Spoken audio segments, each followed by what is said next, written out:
A D&D Direct is on the way. What will Wizards reveal for the future of Dungeons & Dragons? The whole world is about to change.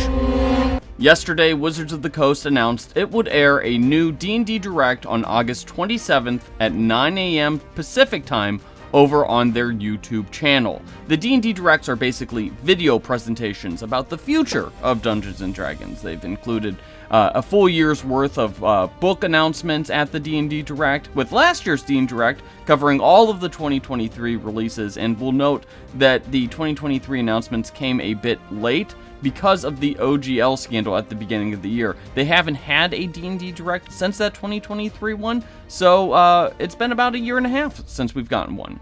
So, exactly what will be announced at the 2024 D&D Direct? Well, we know that it will feature a final look at the player's handbook. It will include a preview of Project Ziggle, which is that VTT that they are really pushing hard ahead of its closed beta, which should be launching in the next couple of months.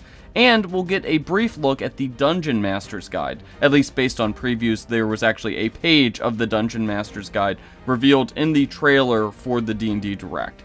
We should also hear more about the future of D&D, with a likely reveal of what will be coming out for the game next after the core rulebooks finally finish releasing in early 2025. Now, based on the reveal of some artwork showing the 1980s cartoon characters all grown up that was released this week, my guess is that the 2025 adventure will focus on those characters plus Venger and the League of Malevolence, which is a collection of bad guys from the D&D action figure line, also released in the 1980s. And yes, they did eventually make their way into the D&D canon, but they were action figures first.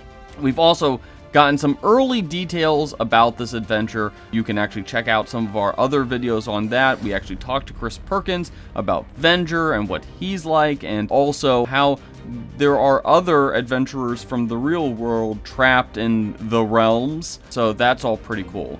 I also would be shocked if we didn't get some kind of more formal Baldur's Gate 3 tie-in of some sort. My personal guess is that we're going to get some kind of campaign setting book that details some of the places visited in the game. You know, some of it can just be breaking out the gazetteer that we got in Descent into Avernus that's 5 years old and can be updated with all the stuff that happened in Baldur's Gate 3. Personally, I'm also guessing that we'll get a Magic the Gathering tie-in of some kind. Bloomborough looks fantastic, and I know a lot of people would actually love to play in that world. Wouldn't shock me if we got the ability to make little mice creatures for Dungeons & Dragons. Other things that have been more generally teased is more Artificer support, possibly hinting at some more Eberron content, and more visits to campaign settings, both old and new. Again, Eberron, it's been like 7 years since we got Eberron support. It would be nice to get more of that. We may also get some more crossover content. Stranger Things, their final season is coming out in 2025, I think. Boy, it would be nice to get some more crossover with that franchise, which really helped elevate D&D to the next level. What will be really interesting to watch is whether we get any new kinds of player content in the 2025 releases, such as new subclasses or species. On the one hand, we literally have the player's handbook coming out this year, and that contains 48 subclasses and 10 species, and that's a lot of material. On the other hand, there is a ton of 2014 material, that's what we're calling original 5e stuff nowadays, that hasn't gotten reworked for the new version of rules. And for reference, the Sword Coast Adventurer's Guide came out in 2015, so there is precedent for a big release of player-facing material not too long after the release of a new edition.